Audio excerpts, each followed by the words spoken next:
World Championship Wrestling. We only have a couple of minutes left in the program here with Hot Stuff Eddie Gilbert. I understand you got a friend with you.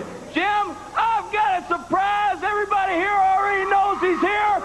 I want to welcome back to the NWA, the one and only Tommy Wildfire Rich. All right, Tommy. Welcome back, man. You know, it's a pleasure to be back. You know, Tommy Rich was here. I was one of the pioneers of the NWA and TBS. And I'd just like to say, you know, I heard Lex Luger out here talking about he didn't want to sign pictures.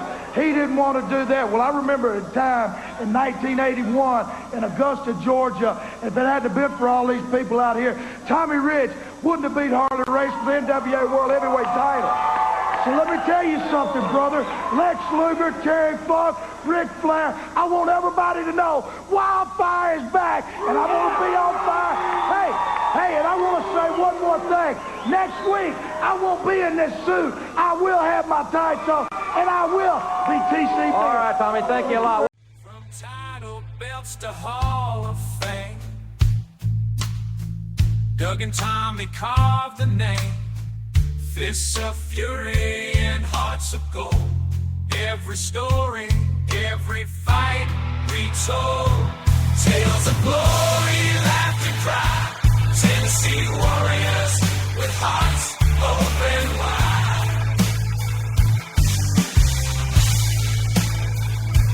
In the ring or on the air, legends living without a care. On the mic they roar, on the mat they soar. Dangerous conversations, fans wanting more.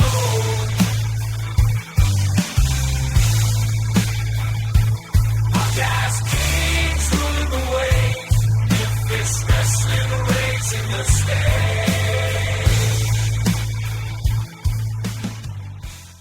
Happy New Year, everybody, and welcome to the very first Dangerous Conversations of 2025. And as always, I want to welcome to the show Dangerous Doug Gilbert, Tommy Wildfire Rich. Guys, how was your New Year?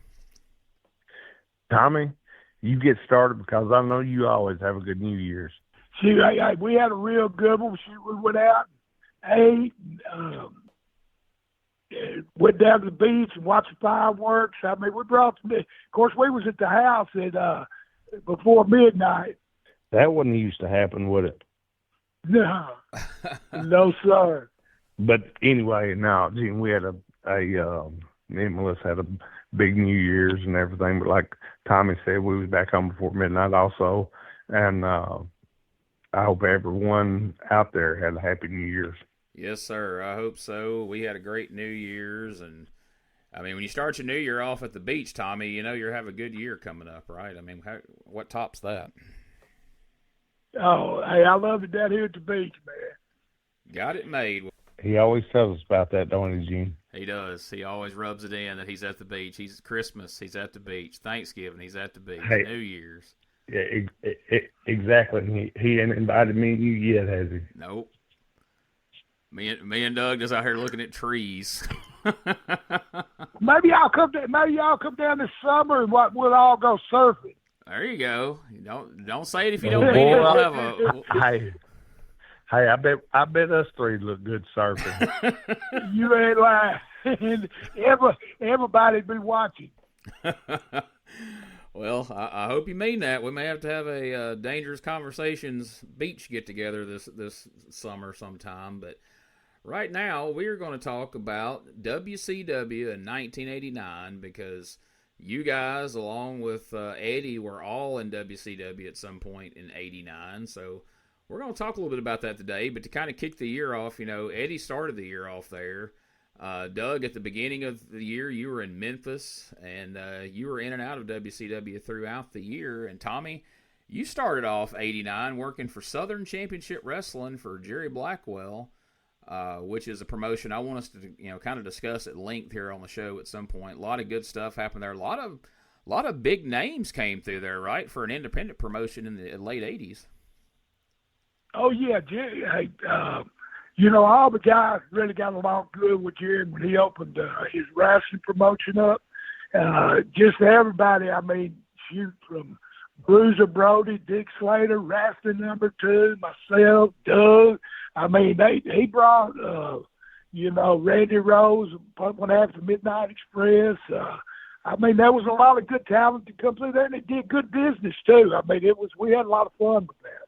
Yeah, we'll talk about that some more. If you're listening to this and you want to know more about SCW, you can check out Bo James's Outlaws to Independence podcast. He had Jimmy Powell on there recently, and they had a lot of good insight on the SCW. But we'll revisit that another time.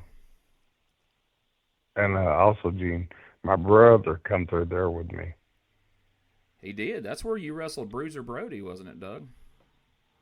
That sure was. That's because Tommy, the guy set his bag down and looked at the card, and then he picked his bag up and left. And I thought, what did that guy do that for? And they said because because he's supposed to have to wrestle Bruiser Brody.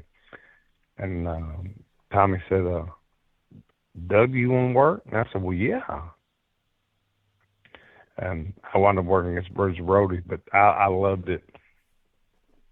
Hey, what an opportunity to wrestle one of the biggest stars in the business. So that's pretty cool. We'll talk, like I say, we'll talk about SCW quite a bit in the future. But right now, in January of 1989, your brother Eddie was right in the thick of things there in WCW. He's having big matches and feuding with both the world champion Ric Flair as well as the U.S. champion Barry Windham.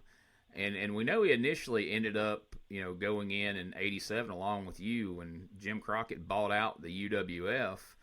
But eventually you guys would go run Continental, work in Central States, Memphis. Tell us, what landed you guys back in WCW, or I guess at this time it's still the NWA. Well, what landed us back there was a phone call that Eddie thought was a rib. The first phone call, I listened to the voicemail, and it said it was Dusty Rhodes, and it gave a phone number, and I went back and told Eddie that. And, I mean, Eddie always went to the office, but that one day he didn't go. I went and said it was Dusty Rhodes and left the phone number. And then next week or a few days later, Eddie went to the office, and it was the same. It was the same call with the number, and I told Eddie, I said, I think this is legit. And I said, man, why don't you just call and see? And he called and saw, and it was Dusty, and Dusty asked him to come back and help him book. And I'd never heard of Dusty asking anybody to help him book. That's the way it started. Wow, that's man, that's a pretty unique situation there to get asked by Dusty to come in and help him with the booking there. And of course, we've talked about here, that was something Eddie really loved, was booking, right? Yeah, exactly. And like we've talked about before, though, Gene, when you get burnt out, you need somebody to help you. And it's inevitable, right? I mean, no matter how good of a booker you are, you're eventually going to experience some burnout and need some fresh ideas from somebody else, right? Right. And, I mean, whether we like how today's wrestling is or not, I mean, they have writers and everything. Maybe that's why they have writers, but still, I think if you had bookers today, it would still be better. But then again, I mean, everything changes and goes in full circle. Yeah, I mean, to me, that kind of sounds like a dream team there of, Dusty's known for some, great booking ideas, and Dusty's known for a few questionable booking ideas. And, of course, Eddie's booked a lot of great stuff. So you figure those two together, there's going to be some really interesting storylines come out of that. Right. So throughout January, Eddie's rotating between working Flair, Barry, and Kendall Windham on both, the television and the house shows. And so, when most people think of the NWA in 1989, they always bring up the Ric Flair and Ricky Steamboat feud, that trilogy of matches that they had. But a lot of people don't remember when they're talking about those matches that feud kicked off on television. Eddie said he had a mystery partner to take on Ric Flair and Barry Windham, and that partner turned out to be the returning Ricky the Dragon Steamboat. Do you guys remember that match? What do you remember about Steamboat coming back in to be Eddie's partner there? Yeah, well, I mean, I remember, and I'm sure Tommy wasn't back at that point, right, Tommy? Yeah, I wasn't there. I probably just left because that's Rocket took it over. But anyway, Gene, what I remember about it, you know how great Ricky Steamboat was. Oh yeah. And he was they had finally talked him into coming back, and Jim Crockett and Dusty had told Eddie that they wanted him and Ron, wasn't it Eddie and Ron Simmons was no, they wasn't the tag champs, but it was Eddie and Ron Simmons in a tournament. Yes. Against Fantastics or something, I think, and they wound up. Eddie's elbow was about the size of a softball, and they wound up stopping the match because of Eddie's elbow. But like I said, there was contracts then, but Eddie was still working. When a lot of guys was just, if they'd get hurt a little bit, they wouldn't work. I mean, that was just. I mean, you can ask Tommy about that. That's another deal. But it was great having Steamboat back, and Steamboat was such a great worker and everything. And I thought the deal was great with Steamboat and Eddie against Flair and Windham. Oh, absolutely. I mean, what a tag team match. And I mean, that's you talk about a combination of four. I mean, they all drew money by themselves. They drew money in the tag. I just can't imagine. I mean, because that's a heavy combination there. It cost a big bucks. Yeah, and I remember that match you're referring to, Doug. It was on a Clash of the Champions where Eddie and Ron Simmons was wrestling the Fantastics in Chattanooga. It was a really long match. Yeah, and I actually just watched it recently, and you could see Eddie's arms, that elbow swelling up during that match. Yeah, I mean, it was big as a softball, but Eddie still worked. I mean, it had been like that for about a week and a half or 2 weeks, but he'd still work those 2 weeks like that.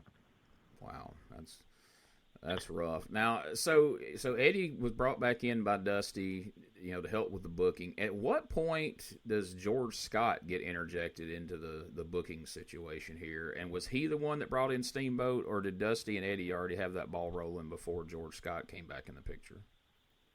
No, that was Eddie and Dusty. Yeah. Steamboat was a huge star. He just had that big run in the WWF, the feud with Macho Man, and for the Intercontinental title. So it was a big deal to have him come back into the company. Right.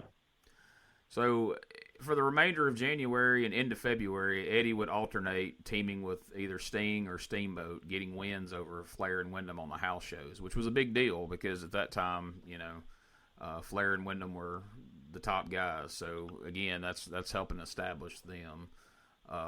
Exactly. Both Sting and Steamboat, as well as Eddie. So,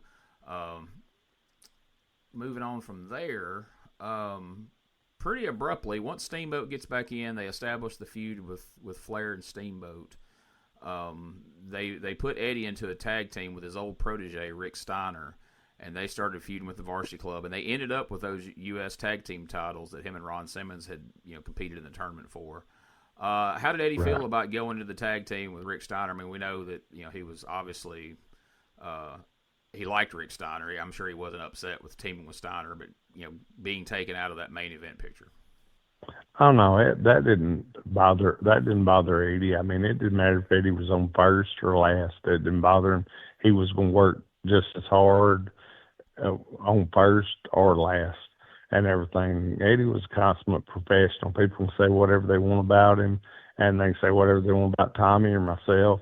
But, I mean, if people that know us will tell you that Eddie was a consummate professional. Now, I'm going to ask this, and I'm not trying to stir up anything, but I'm just genuinely curious. How did, at this point, in '89, How did Eddie get along with Ric Flair? I mean, they're working in the ring, but now Eddie's also booking. How was Flair to deal with from that aspect? They didn't. It was a booking committee, and Flair was actually on the booking committee, but Flair couldn't book a fair, right? Much less a wrestling match.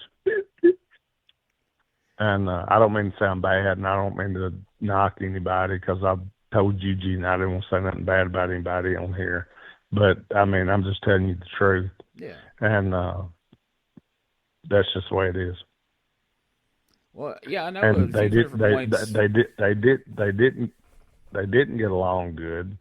And But I mean, well, Flair wanted Eddie to think they got along good, but I mean, Flair wanted a lot of people to think that. Right. I mean, I don't think that's speaking out of turn or saying anything that no one else has already said at some point. I think that's pretty fair statement, pretty widely known. I'm kind of surprised that Flair ended up like on the booking committee, because you name one great angle that Flair ever booked. He didn't. He never booked nothing great, because he was never a booker.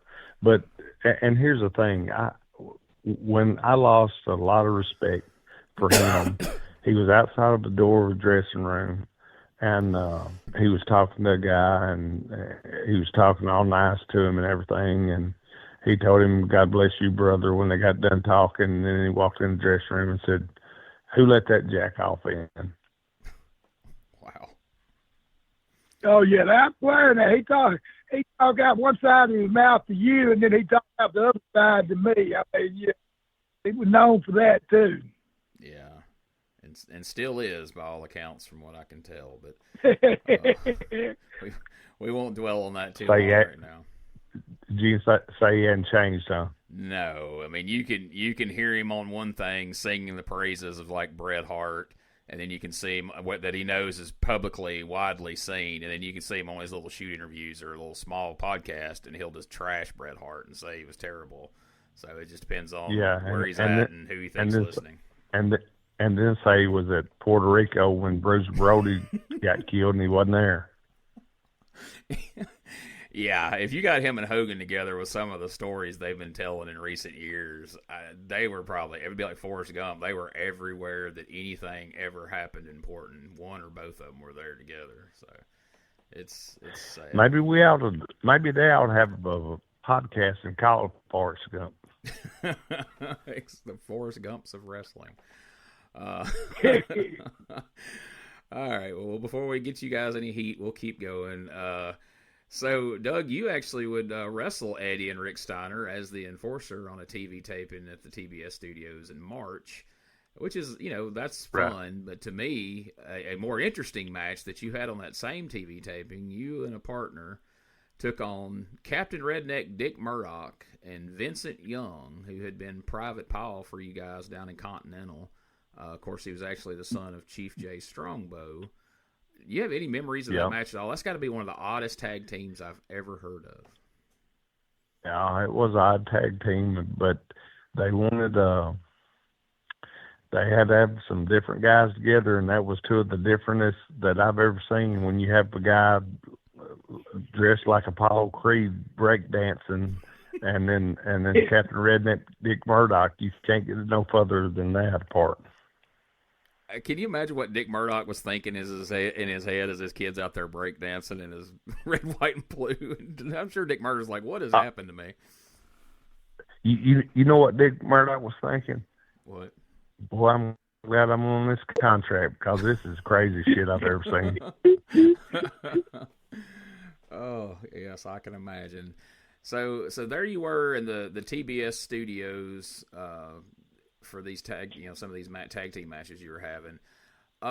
As far as the atmosphere and the crowd, how can you compare wrestling in the TBS studios in Atlanta, where those shows were taped, compared to the live shows at the WMC studios in Memphis? Well, man, me growing up here, and which Tommy grew up here too, but he went right when Tommy was real young, he went down there to Atlanta. But I loved the WMC better and everything. But it was just, but I mean, there was about the same. But I mean, I liked the WMC studios better. Did you guys enjoy studio wrestling in general, or was you happy when they moved away from it eventually? No, I love those studio wrestling. I mean, because it wasn't a lot of people there, but boy, when you had that crowd there and it was all locked up, and you was of course that's where you do your stuff. I mean, it was definitely different than it was when I started doing the house show TV tapings. I mean, I just love those studio wrestling myself. I mean, I'd still love to watch that today. Yeah, and I mean, Gene, that's what we turn on YouTube and everything else and watch, and that's what I love. I mean, I love all those stuff. I think a lot of people agree with you. Looking at the thousands of views that it gets on just our Facebook page, there's a lot of love for it still out there. So I'm glad we have that old stuff to go back and watch, because I don't think we'll ever be there again. So it's good to have. I wish it would be there again, but I'm afraid it won't. Well, NWA did it pretty well. They brought it back here, a couple of years ago, and I didn't get to see a lot of it. But what I saw, I thought they did a pretty good job of capturing the feel of it for the time, at least. Yeah, but then they lost their TV, didn't they? Yeah, they were on YouTube, and then they were on it. It never had a home where you really knew where to find it. You had to keep chasing it down. That's kind of how I lost track of it. But I got you. But that Billy Corgan said he had enough money to do anything he wanted to do. So I guess I'm sure he's got a ton of money, but I guess he didn't want to invest it in that.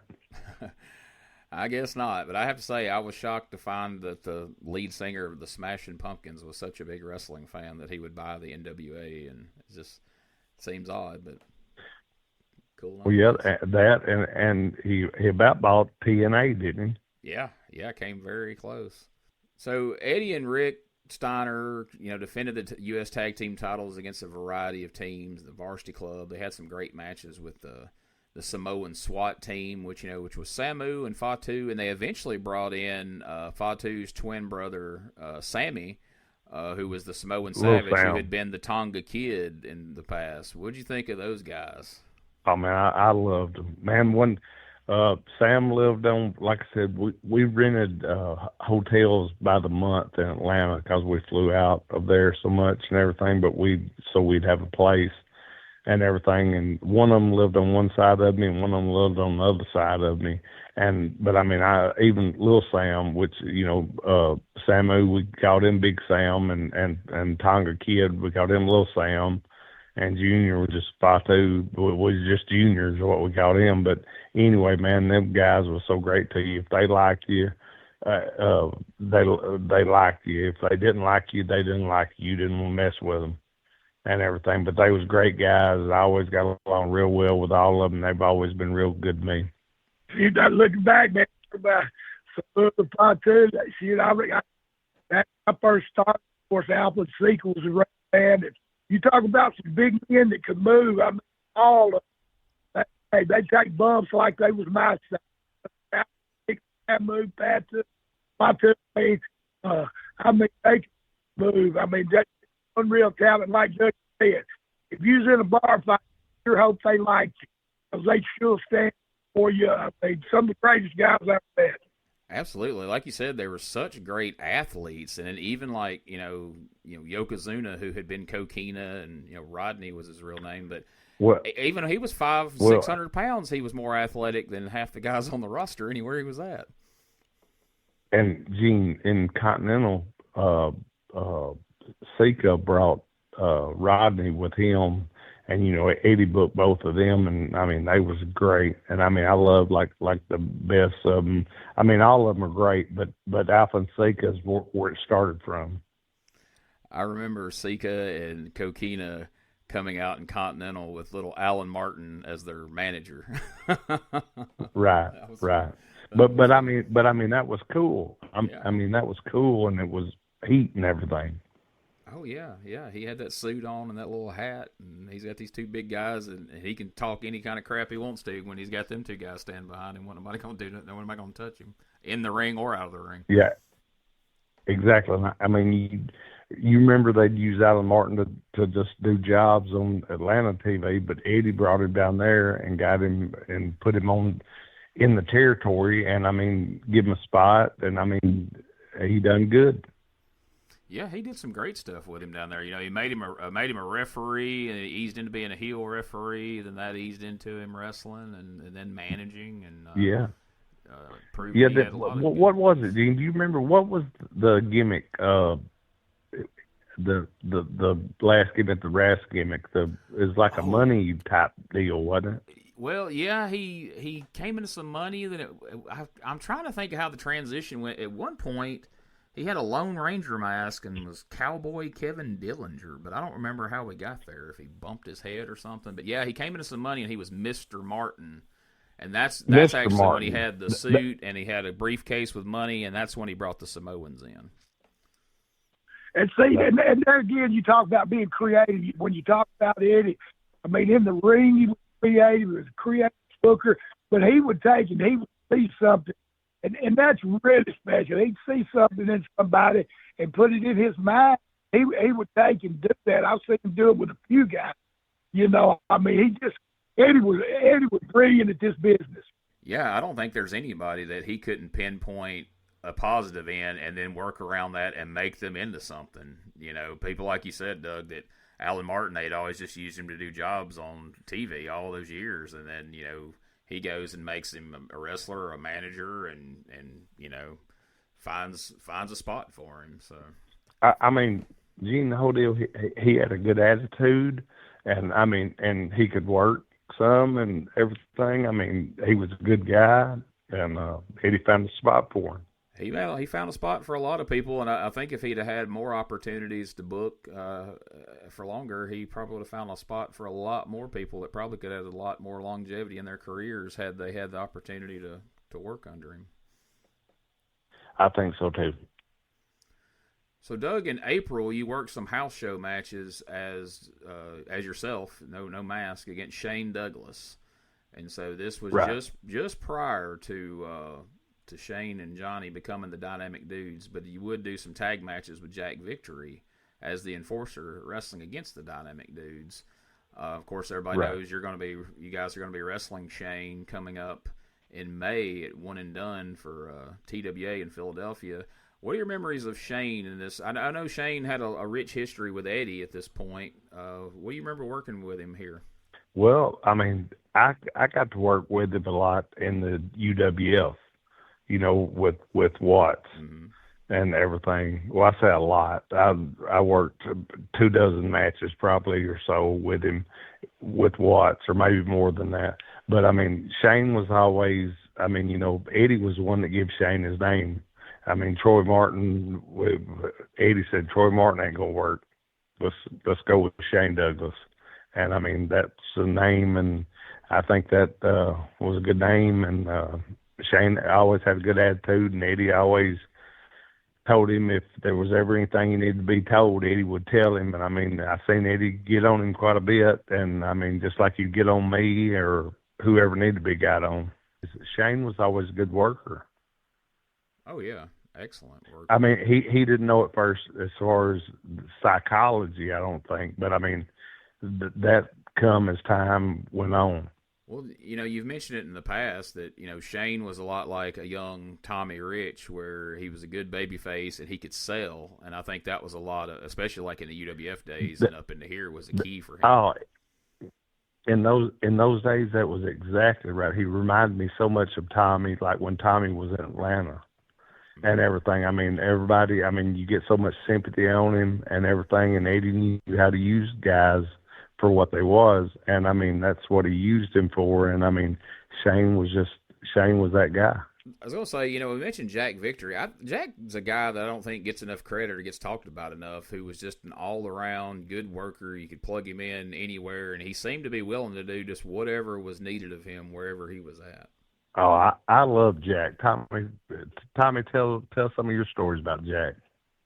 Well, Jack, I mean, just like you said, he had a partner when they were in Georgia. I couldn't think of his name, but they would work. But we would always, like Dougie said about Eddie earlier, Eddie didn't care if he was on the first match or the last match.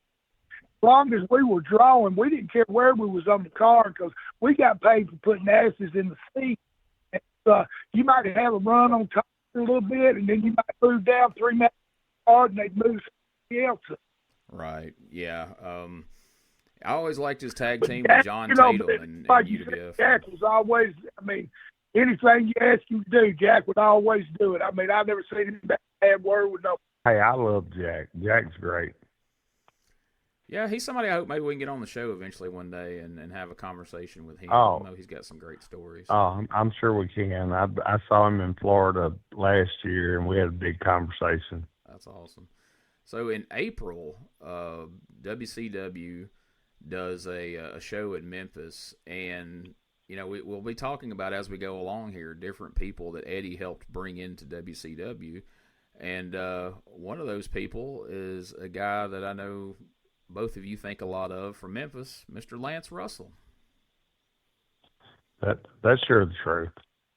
And I got to do something that I never thought I would get to do. I was the one that introduced Lance into the Memphis Wrestling Hall of Fame. Yeah, Lance.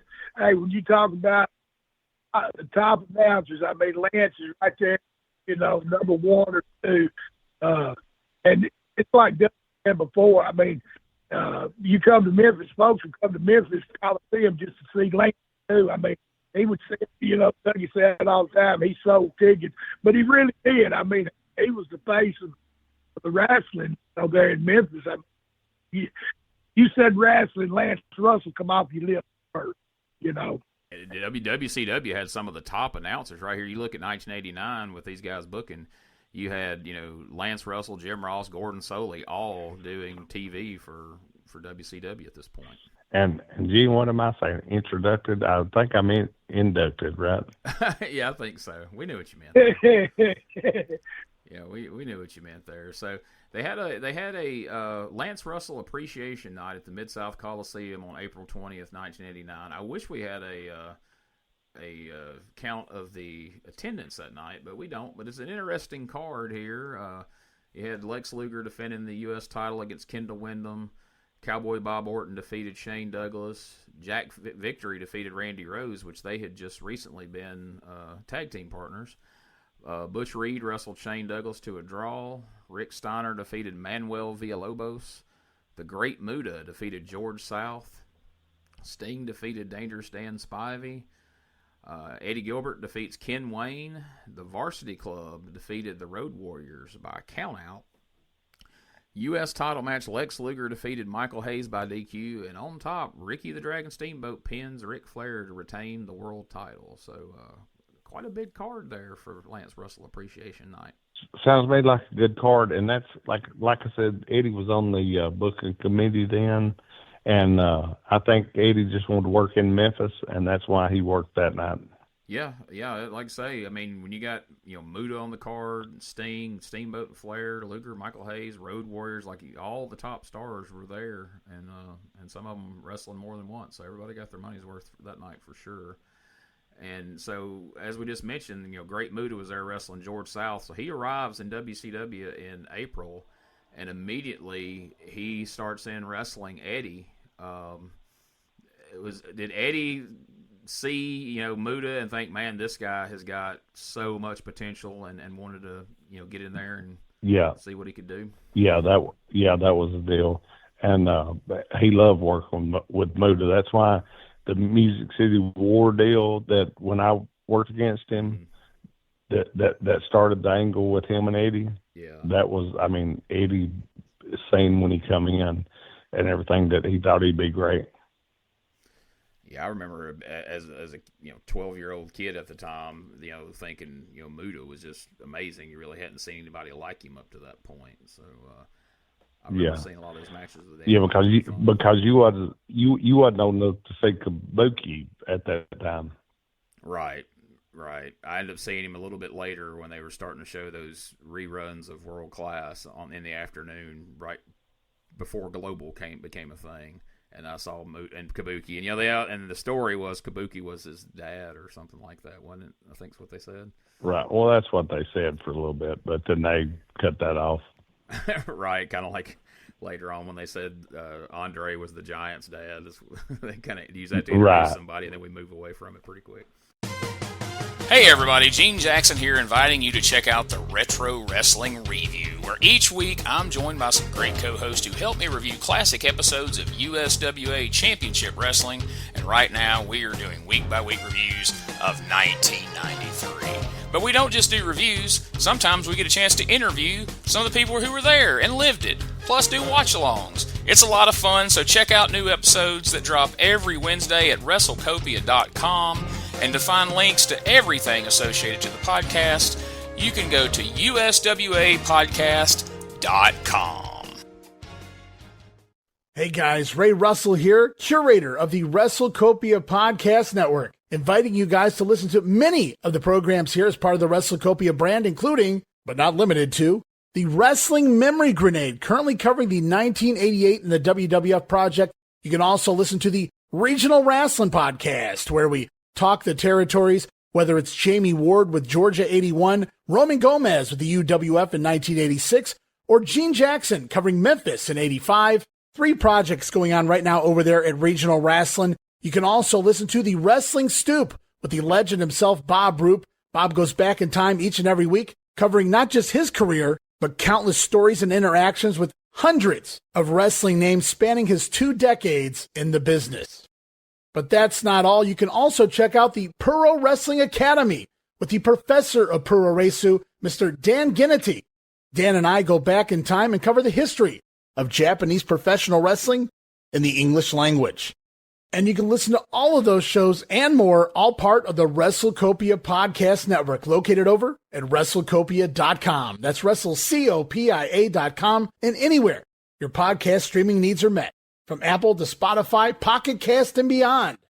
And while you're at it, why not subscribe to our social media guys for all the latest goings on here at the WrestleCopia Podcast Network. Plus, I'm constantly adding old school video clips and pictures from throughout wrestling history. You can follow us over on X, formerly Twitter, at Wrestling Grenade. That's at RASSLIN Grenade. Also, follow and like me, Facebook.com/Wrestling Grenade. And why not subscribe to YouTube.com/Wrestling Grenade. So if you're looking to support that next up-and-coming podcast brand, please consider making it WrestleCopia. So in June, we finally see the return of Tommy Wildfire Rich to TBS. He gets a win over Wild Bill Irwin. And I can only assume who might have been responsible for Tommy coming back, but I'd like to hear y'all tell us about it. Man, the story which Tommy can tell you about the night, but I can remember that day like yesterday.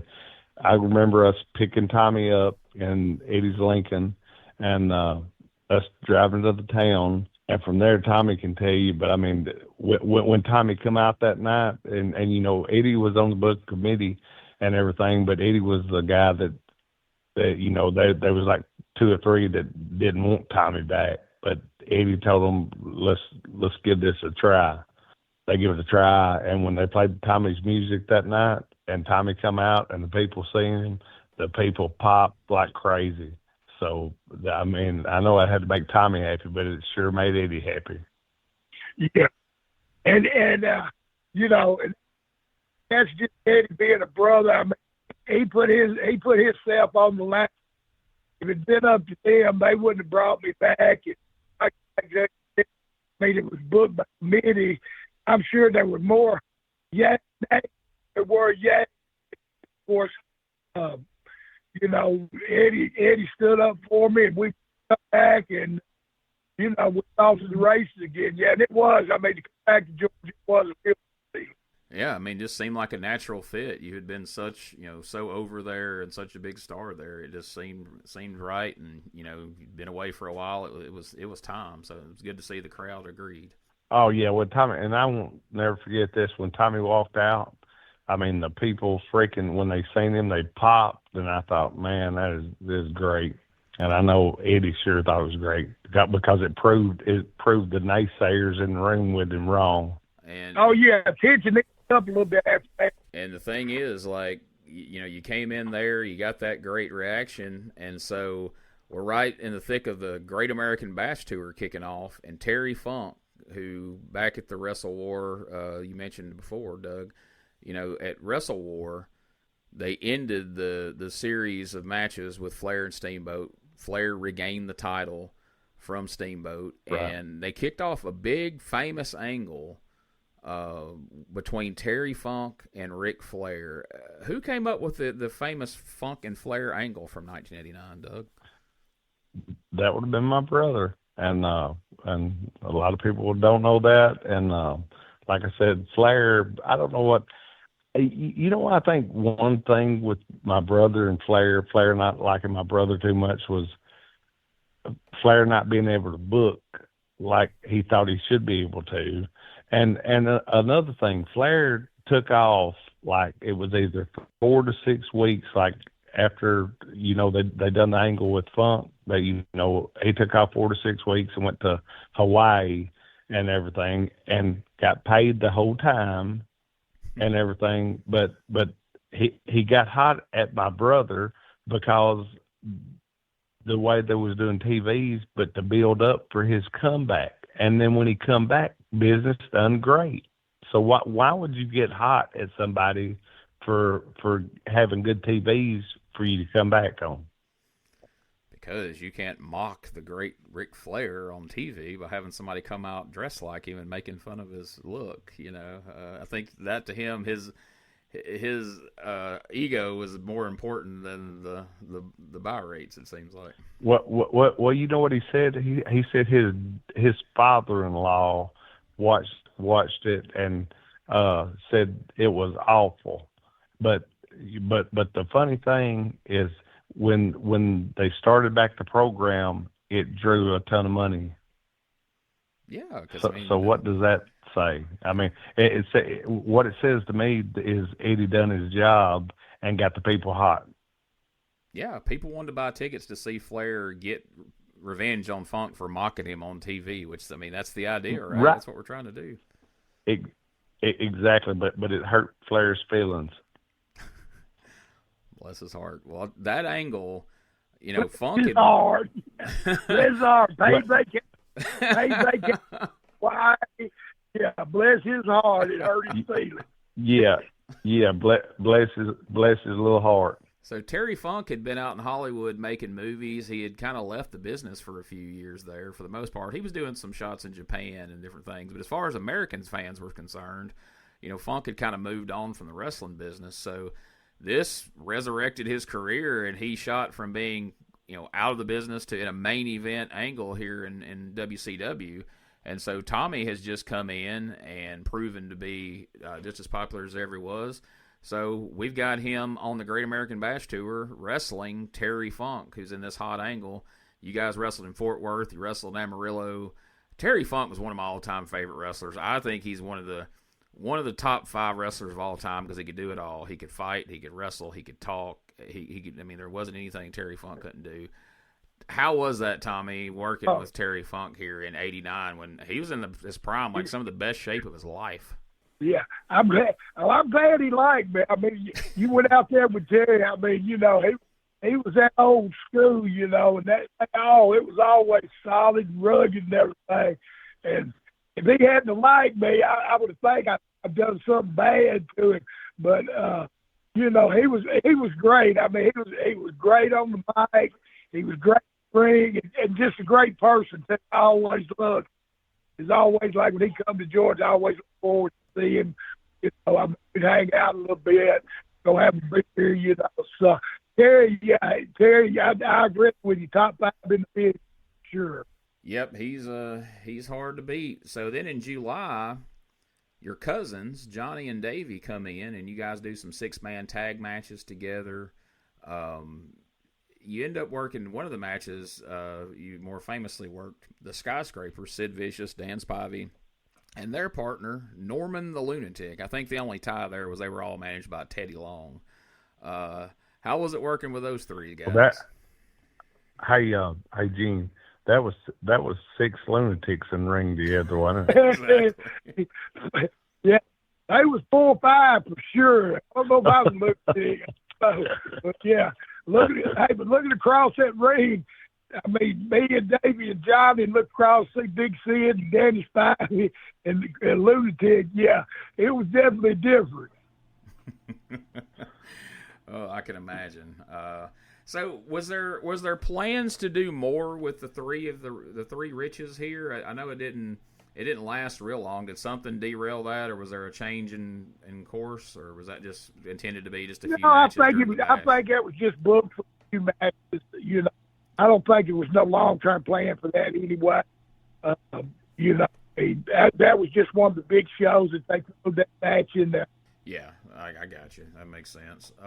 So around this time, Doug, you did some TV tapings and you worked against the Midnight Express, Bobby Eaton and Stan Lane, and of course you'd go on in 91 and again in like 95 or 6 to wrestle the Fabulous Ones again. But here you worked, you know, like I say, as the Midnight Express. And how were they to work with here? Oh man, it was great. But you couldn't beat Bobby Eaton, and I mean Stan was a great worker too. But I mean, I don't think anybody else would differ with me. Which I mean, I like Stan, and my brother and Stan was really good friends, and everything. But Bobby's one of the greatest that they've been, as far as being smooth and everything. But Stan was good, and Stan was a showboat of the two, and everything. But I really like working with them and everything. And I mean, then going back to like you talked about, me and Tommy working with, or me and Tony Anthony working with in 91 or whatever it was, 92, or working with them. We dropped me and Tony dropped the USWA tag straps to Stan and Steve, and then they went into a program with Lawler and Jarrett, and then when me and Tommy worked with them, I think in Memphis and Louisville and Evansville. That was really cool also. Yeah, that match from Louisville's on. It's out there on YouTube in different places. And you guys had Ronnie P. Gossett in your corner. I'm sure you probably got some stories about him we can share at some point. Oh yeah, hey, Tommy's got a lot more than I do. We'll share something. Tommy, I mean, Ronnie Gossett was an interesting character to say the least. So we'll dive more into that. Oh yeah, now, Gene, you do know he sold a territory that wasn't his, right? Exactly. Yeah. That's just one of the many fun Ronnie Gossett stories is out there. It was Nick Goulis's, right? Yeah, it was Chattanooga. Tommy's Chattanooga, right? Chattanooga. Yeah, Chattanooga. I don't know, he might have sold the whole thing, but he did. He sold Chattanooga. I mean, got the money, everything. I'd been in jail. He never did go. They never did do nothing to him. My goodness, he was Ronnie Gossett, Ronnie P. Gossett. He was as round as he was tall. I mean, he was quite the character. Hey, yeah, I should say he was a character. If you was around him, you'd laugh. Y'all should have brought him to West Virginia with you, it sounds like. We sure should have. Y'all would have never seen the inside of the jail if y'all had old Ronnie with you. Well, you ain't kidding, and he would have probably sold he'd probably sold that town. So, we mentioned the Midnight Express there. I think this is a good time to mention, too. You got ties to Bobby and Stan, but the other member of the Midnight Express, previous to Stan Lane, Loverboy Dennis Condrey, we've talked about in the past on some Q&As the fact that, Doug, you teamed up with Dennis as the Lethal Weapons, and for years I read about the Lethal Weapons in magazines, I heard about it, never could find footage, never really saw but one little small clip, and thanks to Brian Trammell and Rick Davies, they got together, sent me a DVD of some matches, and that's now up on our Facebook page. There's some 2 or 3 matches of the Lethal Weapons, some promos.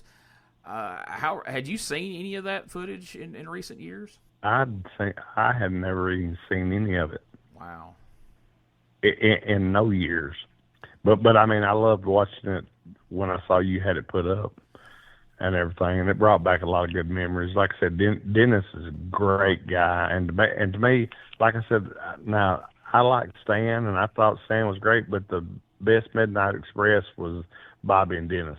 And when I first started in the business, I mean, Dennis and Bobby was a heck of a tag team, but I remember when I first started, Bill Hickerson and Dennis Condrey was there, and me and Tojo would wrestle them, and Bill Hickerson, Dennis Condrey, I mean, they were a tag team, I mean, together too. I mean, Bill Hickerson, he was a big man. He could move around in that ring.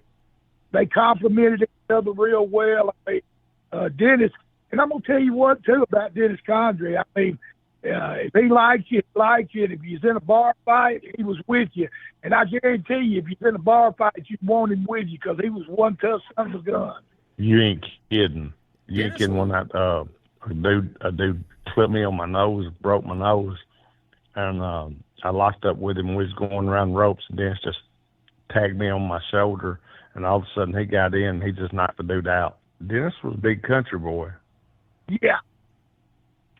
A big, strong, tough country boy. And so was Phil Hickerson until he turned Japanese, and later in '89. Oh yeah, till P.Y. Chuhai showed up. P.Y. Chuhai, one trip to Japan, he come back. P.Y. Chuhai, karate expert. Good stuff. He couldn't speak no English. And lives 15 miles from me. Oh man, that's good stuff. So we've talked about this a little bit on a Q&A episode, Tommy, but around this time, you end up feuding with Lex Luger over the U.S. title. Of course, Luger's a heel here, and you've come back in. So again, you know, you're getting some good spots. You're working with Terry Funk, who's in the top, you know, main event angle for the world title. You're here wrestling Lex Luger for the U.S. title, and we've kind of, like I say, we've kind of mentioned in the past. We'll kind of touch it on here because you guys had a few different prominent matches on TV.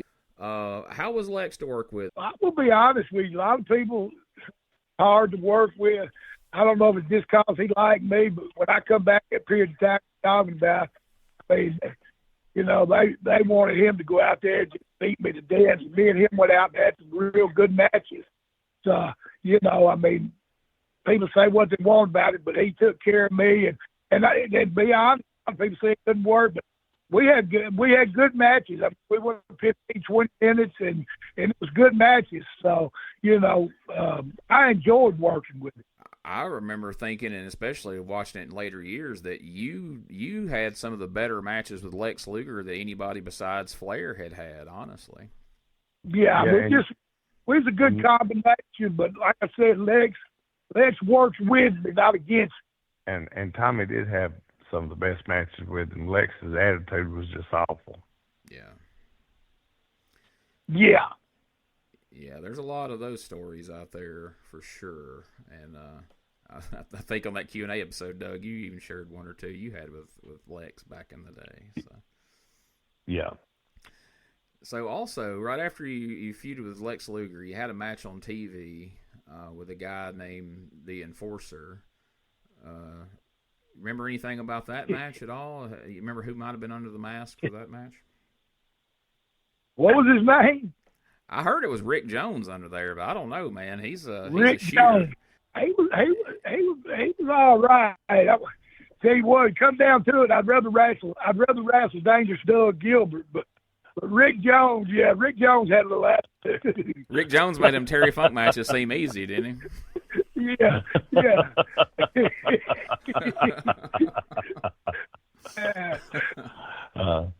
Hey, that Tommy's got an A-list too, Gene. Gene, that Tommy's A-list, I don't know if I need to say it or not because he might need to use it, but Joe Bevins, if you ever hear Joe Bevins. I haven't heard of Joe Bevins. That sounds like that might be a story we might need to hear. It might be, but we might not can tell it. We might only be able to tell that one to you. All right, we might have to wait till we get a Patreon before we tell that story. Yeah, we'll leave Joe and mothballs. Fair enough. So Eddie had a string of single matches with a number of different people that were really good matches here. He was working a lot with Muda. He's working with Flying Brian, Mike Rotundo, Ron Simmons. Eventually, Tommy, you and Eddie would team up with Jack Victory and his new tag team partner, Rip Morgan. They were the New Zealand Militia by this time. A lot of good matches. Wow. How was Jack and Rip Morgan to work with? That's who when I talk about Jack had a partner and we'd work up and down and Rip Morgan. I couldn't think his name. Thank you, Gene. You know everything, man. But, they were a heck of a tag team to get at. easy, good matches. I mean, and whatever you needed done, they would do. You know, Rip was the same way Jack was, just easy to get along with and easy to do business with. And Gene, that was Eddie's guys, Jack and Rip. I could see that. And everything, but I was trying to think, who else did you say during the? Oh yeah, you said Brian Pillman, Yes. Flying Brian. The first time for his tryout match, you know, he wrestled in his tryout match. No. That would be me or the Enforcer or Rick Jones. Don't tell I was gonna say Rick Jones. They knew if he didn't quit after wrestling anyway, Rick Jones, he was a keeper. They said, go out there and tell us how he is. And me and him talked about a few things in the back and everything, because he wanted everything to be good, which I want everything to be good too. But none of them had, you know, seen him work. They had seen tapes of him and stuff, but they hadn't seen him, you know, there live in his first match. And he said, we went over a few things, and he said, and then, is it okay if I sit you on the top rope and drop kick you off of it? I said, sit me on the top rope and drop kick me off of it. And he said, yeah. I said, so you're going to sit me on the top rope and drop kick me off of it? And he said, yeah. I said, you can drop kick that high? He said, yeah, I can jump up to your chest. And I said, okay. And I'd be dang if he couldn't. He jumped up there. I just made sure I hooked my arm around the top rope. But when I got back, they said, how is he? And I said, I think he'll be good. And, I mean, I think he had a good run everywhere he went. Oh, yeah, he certainly did. And so I was around Brian. He was and he was a good guy. I had a lot of fun with him, man. We go to Cincinnati. Of course, he played pro football there at Cincinnati. He played for Cincinnati, and we could go all out or something. And everybody knew who Brian Pillman was, man. He was a real nice fellow. Yeah, I think one of your matches with Brian, Doug's out there on YouTube I've seen recently. So I don't know if it's that maybe that match or maybe a different one, but I remember that spot. I've worked with him a dozen times or more or anything, but that was his first match, like his tryout match, what they called it. Right, when they brought him down from Stampede. And it was at Center Stage.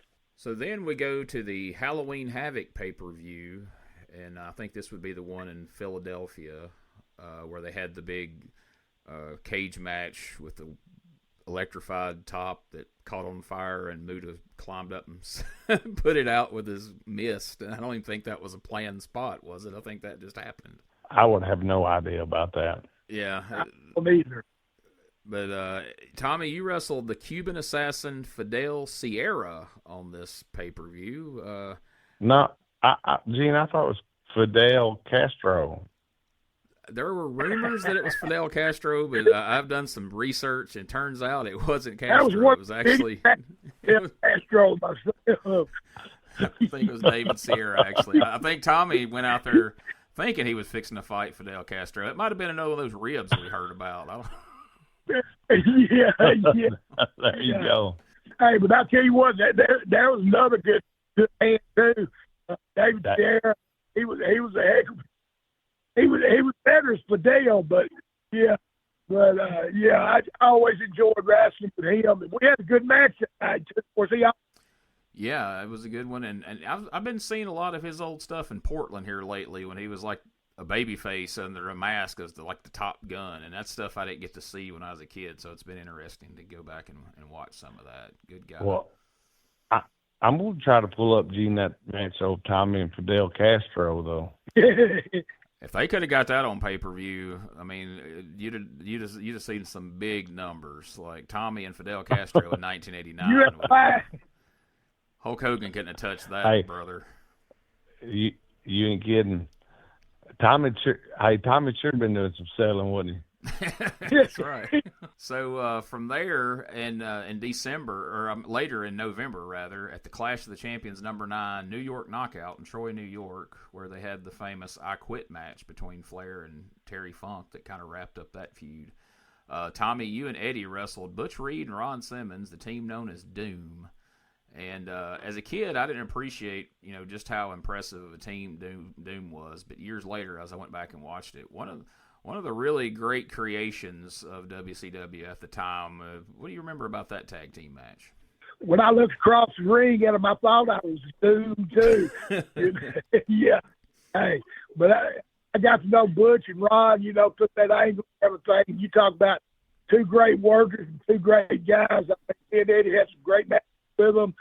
And, they get out there and bust their butts. And, of course, we get out there and bust our butts. And we'd have good matches. And it was always a pleasure to work with them. And, Gene, I traveled, as funny as this sounds, with both of them a whole lot, just me and them too. I mean, they was really cool and everything. Shame y'all couldn't have done like a Freebird thing, and you could have been the third member of Doom. That would have been a deal.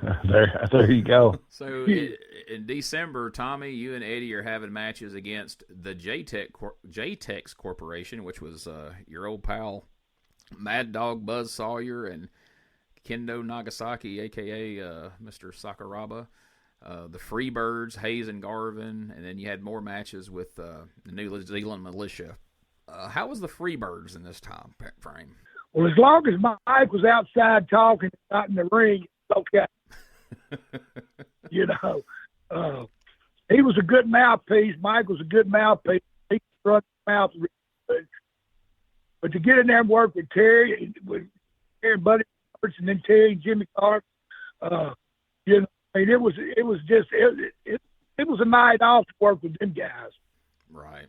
Yeah, and they were having a resurgence at the time. The Freebirds were kind of having their second win there after Terry was basically always in Japan, and Buddy had, I don't know if he had retired, but he certainly had moved on from WCW. So Hayes and Garvin had a pretty good run he'd opened. Yeah, he'd opened a club in Chicago, I think, right, Tommy? Yeah, I think I know he opened a club. I don't remember where it was. You say Chicago, I'm sure it was. There's got to be some fun stories come out of that for sure. You ain't kidding. So as we start to close out the year, one more tag match I want to ask about here is, Tommy, you and Ranger Ross have a tag match on TV against Ned Brady and a new guy to WCW named Cactus Jack. How was Mick Foley in 1989? God, I don't know if I remember. I remember Mick, but he was probably still wearing the same stuff he is now. But anyway, did you hear the story about Tommy and Ranger Ross riding that motorcycle together, Gene? No, but I want to. That's another world's most criminal, Ranger Ross. Yeah, I was gonna say you could have. Good thing that tag team didn't go past WCW. We might not be. This might be a whole different conversation. You had to film that stuff from jail. Of all people to get in the trouble he got in. I know, right? I'd have never fucked it. When I heard that, it's hard for me to believe. Yeah, he was a real criminal, real dumb criminal. No doubt about it. But yeah. I think he robbed 4 or 5 banks before they called him. So yeah. Like Dougie said, on that motorcycle, that was the craziest stuff I ever heard. I think that's right. About 5 that he got before they called him. Well, hey, he was more successful than Jeff Gaylord at bank robbing, at least. So give him that. Yeah, he didn't have his address on the note. That's one of my favorite things that's ever been told on this show, is Downtown Bruno telling us that story of how he got caught the second time. To close the year out, Eddie was having a series of matches with Kevin Sullivan, and then he had a world title match on TV on Worldwide Wrestling against Ric Flair. But as we wrap the show up, do you guys have any interesting memories or stories about Kevin Sullivan, who we lost this past year? Well, I was in, Kevin was Georgia when I was there, and we had a lot of fun. I mean, I remember we went to Nassau one time. Anyway, that's a story we'll have to talk about another time. But that bunch of us in Kevin was always quite the character. I got along with him. I remember when, of course, him and Tony Atlas worked a big deal when it was Georgia Championship rap. The first time I'd met Kevin, And you know, he had that accent, and he was funny. I mean, he'd been around Mark Lewin and them guys, and they tell me stories about them going to New Zealand. You know, he was a real nice fella to me. I always got along with Kevin. Well, and I don't say nothing about the guy that couldn't defend himself or anything, but everybody talks so good about Kevin. But when I was in WCW and he was on the booking committee, my brother heard, you know, everything that was said in the booking committee meetings, and for a guy that was supposed to be so good, and like Tommy said, they had good times and everything, he went back and done a lot of stooging. So I guess he thought that was his job, to stooge on people. And one night he come up and knocked on mine and Bob Eaton's door, and he wouldn't know what we was doing, and we just let him keep beating on the door, and finally we opened the door, and then he went and stooged that we was partying too much. And I thought, what in the world what's wrong with you? You know, my brother told me, he said, what was you doing last night? I said, me and Bobby went down to the bar and then went up to the room. He said, yeah, it was said in the booking committee meeting. And I thought, well, if that ain't a stooge and a half. But I mean, like I said, I shouldn't even say that, I don't guess, but I don't care to say it. No, I mean, it's a fact. But I mean, Kevin was probably good to a lot of people and worked hard and everything, but that's my memories of him. And Doug ain't lying either, because I mean, I heard that too. He's another one that talk out one side of his mouth and then the other. But like I said, I mean, I didn't work with him very much. Him and Tony Adams had a good angle together. And to my face, he was always nice to me. And ain't no telling what he said behind my back. Well, you know, I always heard it said that whenever Flair had a booking committee, Kevin Sullivan was always one of the first people he reached out to. So maybe that kind of tells you. Well, yeah, that was his boy Kevin, and he thought Kevin had a mind for booking, and I don't even really think that was so.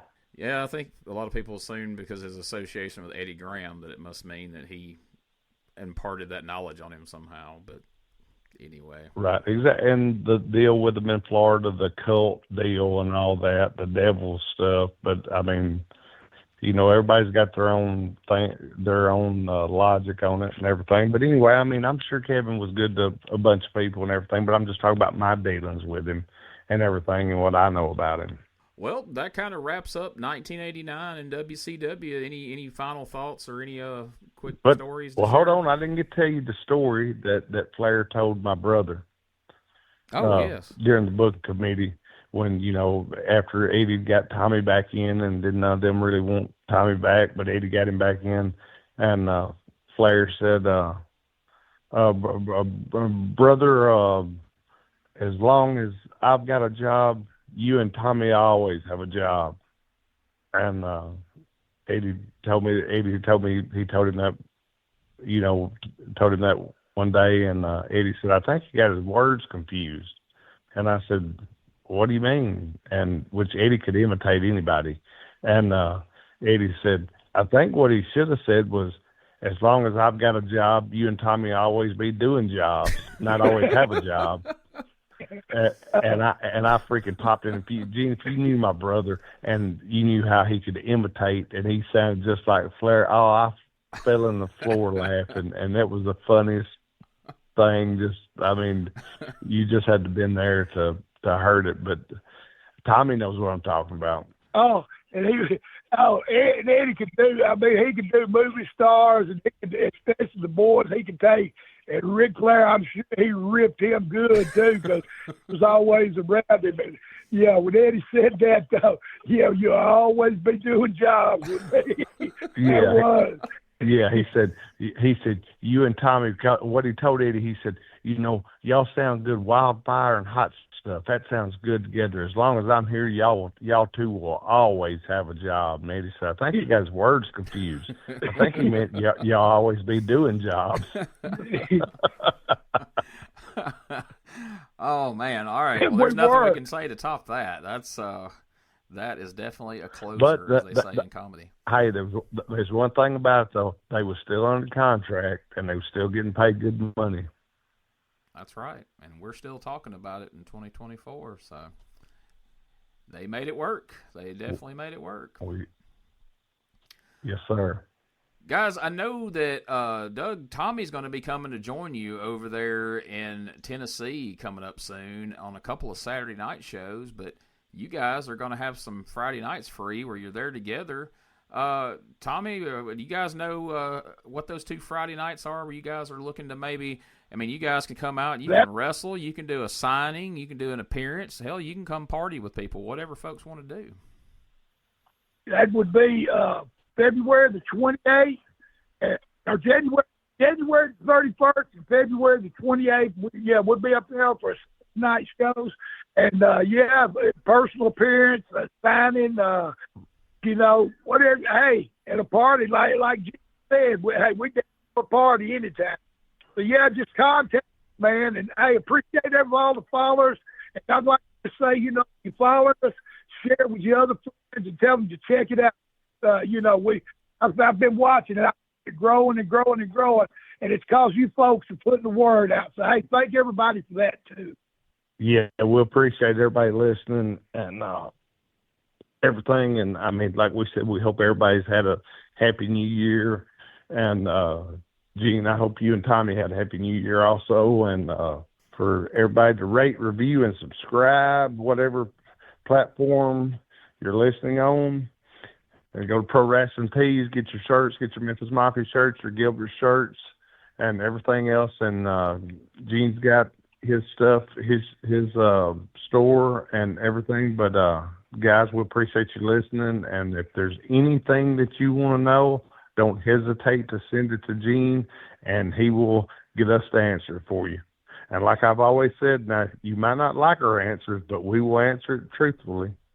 Ain't that right, Gene? That's exactly right. You guys have answered everything that's been asked, and you've answered it honestly. And like you say, you can't guarantee you're going to love the answer, but you're going to get the true answer. And you can't say that about everybody. That's it. That's why I take my baseball bat around with me. That's right. Got to be ready. Everywhere I go. And peace, we're out.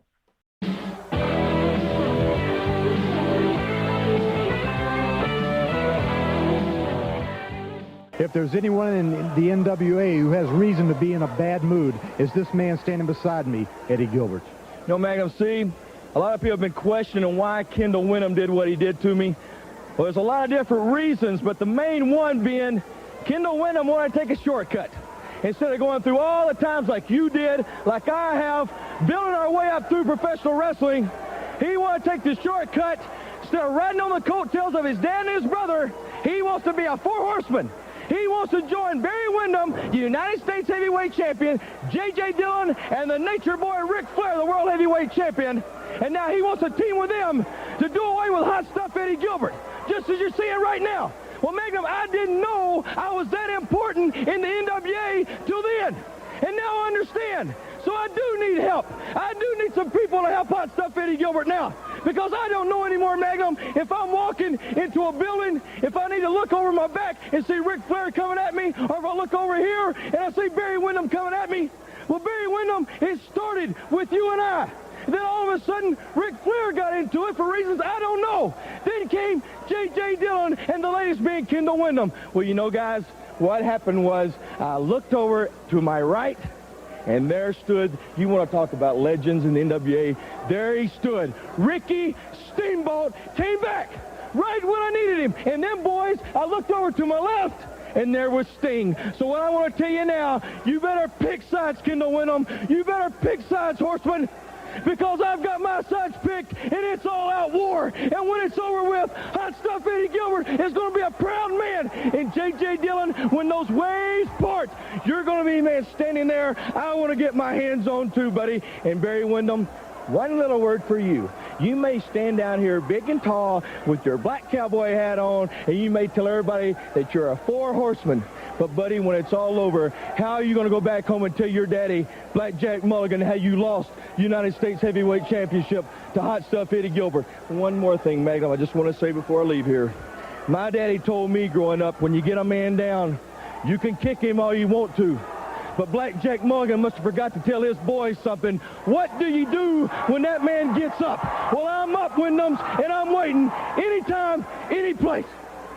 The horsemen may have bit off more than they can chew.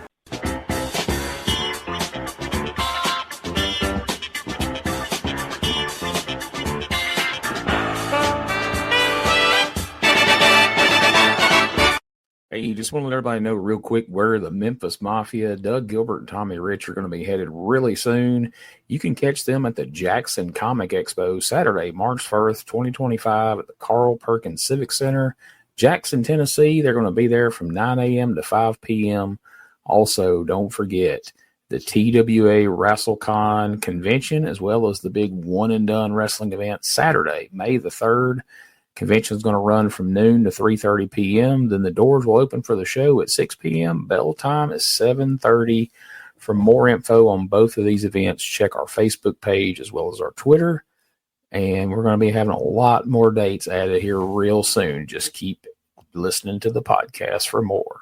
Before we get out of here, I just want to take a moment to remind everyone, if you have an upcoming wrestling show, autograph signing, collector show, Comic-Con, or any event or booking that you would like to inquire about the services of Dangerous Doug Gilbert and or Tommy Wildfire Rich, just send us an email at douggilbertpodcast@outlook.com, and someone will get back to you as soon as possible to get more information on your event and do the best we can to make that happen. Also, if you are interested in advertising your event, your business, your product to the listeners of Dangerous Conversations, as well as to promote your event, business, or product across all our social media platforms, you can send that inquiry to douggilbertpodcast@outlook.com.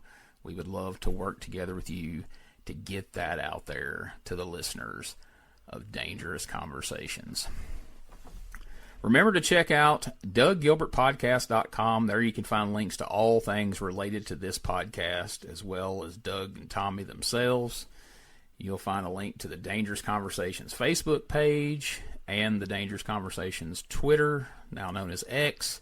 And we're always posting content daily, involving the Gilbert family, Tommy Rich, all sorts of things from their career. We got magazine articles, videos, pictures, you name it. We're posting new content every single day. Make sure you follow so you don't miss out on any of that. Plus, you can follow Doug and Tommy's personal Facebook pages on there. Dangerous Doug Gilbert. You can search that on Facebook. You can also search Tommy Wildfire Rich. They both have Facebook pages. And Doug does have an X page as well, and you can follow them there. But if you really want to help support, you can go to the Gilbert Family Pro Wrestling Tees store, which there's a link to there on the douggilbertpodcast.com, and you can find t-shirts of Doug, Eddie, and their famous father, Tommy Gilbert, as well. Also, Tommy Rich is going to be having some t-shirts coming up very soon. Follow him on Facebook. We'll be talking about them here. But look for some cool new Tommy Wildfire Rich t-shirts coming out soon that you can partake in as well. Also, if you've enjoyed the show, please subscribe, rate, and review the show on the platform of your choice. It would really help us in building up the podcast for the future. Plus, it helps us know what you like, what you don't like, where we need to take this podcast moving forward. Also, if you want to see a whole bunch of matches, promos, and angles, a lot of the ones that you're going to hear us talk about on this very podcast, you can go and subscribe to our YouTube channel, youtube.com/@RetroWrestlingArchive. Of course, it's linked right there at douggilbertpodcast.com, and you will find a ton of matches featuring Eddie Gilbert, Tommy Gilbert, Doug Gilbert, Tommy Wildfire Rich. There's playlists of all them that feature hundreds of matches of each of them. So make sure you go check that out. And not just of them, there are thousands, literally, at this point, of videos from wrestling from across the territory days, you name it. If we don't have the video uploaded to our channel, we at least have organized you a playlist of just about every territory, every show that's out there. You can find it in one convenient location there on YouTube at the Retro Wrestling Archive. Plus, don't forget, you can find all things related to my popular Retro Wrestling Review USWA podcast at uswapodcast.com. And last but certainly not least, we are proud to be a part of the WrestleCopia Podcast Network. Go on over to WrestleCopia.com to check out all the great pro wrestling related podcasts and various content that our friend Ray Russell provides you. You'll be glad you did. So thanks for listening, and we'll catch you next week for another episode of Dangerous Conversations with Dangerous Doug Gilbert and Tommy Wildfire Rich. In the heart of Tennessee, born with pride, Doug and Tommy taking rings in stride. Memphis legends never backing down, wrestling warriors, they wear the crown. USWA, glory in their veins, fighting legends breaking chains. In the square circle they made their name, podcast champions, it's their claim to fame. On the mic they roar, on the mat they soar, dangerous conversations, fans wanting more. Podcast kings ruling the waves, Memphis wrestling raising the stage. From title belts to Hall of Fame, Doug and Tommy carved the name. Fists of fury and hearts of gold. Every story, every fight retold. Tales of glory, laughter, crowd. Tennessee warriors with hearts open wide.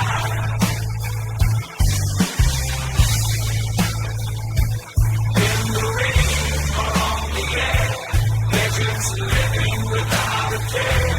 On the mic they roar, on the mat they soar. Dangerous conversations, fans wanting more. Podcast kings ruling the waves, Memphis wrestling raising the stage.